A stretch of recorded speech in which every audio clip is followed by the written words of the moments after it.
나와 가장 가까운 거리에서 나를 누구보다도 잘 알고 있는 가족들에게 존경과 신뢰를 받는 분이라면 아마도 다른 어떤 자리 누구에게서라도 당당하게 설 수 있는 분일 겁니다. 오늘은 맹자에 나오는 어느 남편의 출세와 성공에 대한 비밀을 알고 통곡하는 그 부인의 일화를 소개할까 합니다. 중국 제나라에 어떤 남자가 있었답니다. 그런데 그 남자 밖에 나갔다가 들어만 오면 집에 있는 부인에게 술과 고기를 실컷 먹고 들어왔다고 자랑을 늘어놓았죠. 부인이 도대체 누구와 그 맛있는 음식을 먹었냐고 물으면 그저 돈 많고 귀한 사람과 함께 식사하였다고 할 뿐이었습니다. 그런데 그 부인은 그토록 존귀한 사람과 친하다고 하는 남편이 왜 평소에 한 번도 우리 집에 오지 않는가를 의아하게 생각하였죠. 그래서 어느 날 새벽 부인은 아침에 나가는 그 남편 뒤를 쫓기 시작하였습니다. 남편은 집에서 나간 뒤 특별한 목적지도 없이 여기저기 어슬렁거리며 돌아다녔고 함께 서서 이야기를 나누는 특별한 사람도 없었습니다.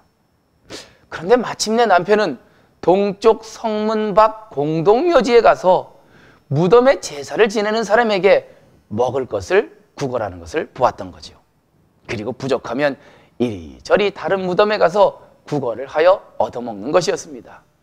부인은 남편이 어떻게 매일 배부르게 먹는지에 대해 그 실체를 알게 되었습니다. 집에 돌아온 부인, 눈물을 흘리며 통곡하였죠. 남편이란 존재는 부인이 평생 우러러 존경하며 살아야 할 대상인데 지금 그 남편은 더 이상 존경의 대상도 영웅도 아니었던 것입니다. 그런데 집에 돌아온 남편, 그것도 모르고 또다시 오늘 얼마나 존귀하고 유명한 사람을 만난지를 자랑하며 부인에게 교만을 떨었답니다.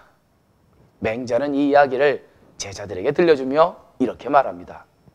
요즘 부귀와 성공을 추구하는 사람들 중에 그 자세한 내용을 알고 보면 그 부인이 부끄러워서 통곡하지 않는 자 드물 것이다. 인지소위 구부길이 달자는 기처첩불수야 이 불상업자 기이라.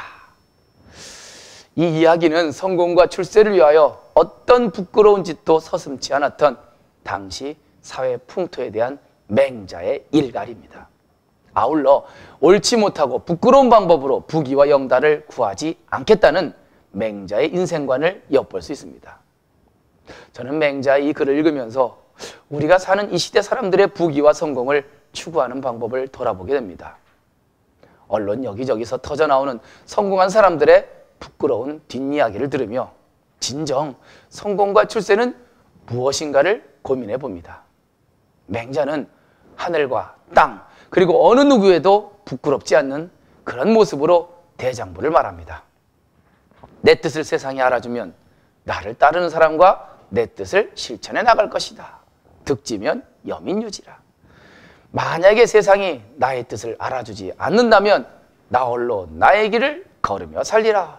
부득지면 독행 기도하리라. 맹자가 꿈꾸는 당당한 대장부의 모습, 더 이상 이상이며 꿈이라고 외면할 모습은 아닌 듯 싶습니다.